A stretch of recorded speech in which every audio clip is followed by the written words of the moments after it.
जवळकेवणी कादवा कारखाना रस्ता ठरतोय मृत्यूचा सापळा. एकामागून एक वाहनं पलटी होत आहे. सिमेंट काँक्रिटीकरण झाले, पण सुरक्षा कठडे नाहीत. प्रशासनाच्या दुर्लक्षामुळे अपघातांची मालिका. जवळकेवणी ते कादवा साखर कारखाना दरम्यानचा सिमेंट काँक्रीट रस्ता दिसायला मजबूत, पण प्रत्यक्षात अपघातांना आमंत्रण देणारा आहे. या रस्त्यावर सातत्याने वाहनं पलटी होण्याच्या घटना घडत आहेत.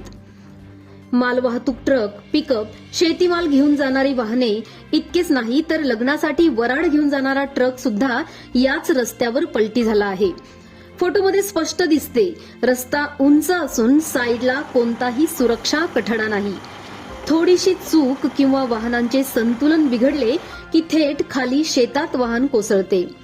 स्थानिक नागरिकांचा आरोप आहे की रस्त्याचे काम करताना सुरक्षेच्या दृष्टीने आवश्यक कठडे, संरक्षक भिंती किंवा सूचना फलक लावण्यात आलेले नाहीत.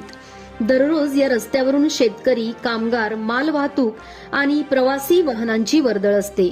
मात्र प्रशासनाच्या दुर्लक्षामुळे हा रस्ता अपघातांचा हॉटस्पॉट बनत चालला आहे. आता तरी संबंधित विभागाने तातडीने सुरक्षा कठडे उभारावेत, अपघात ठिकाणी सूचना फलक लावावेत आणि पुढील अनर्थ टाळावा, अशी मागणी नागरिकांकडून होत आहे.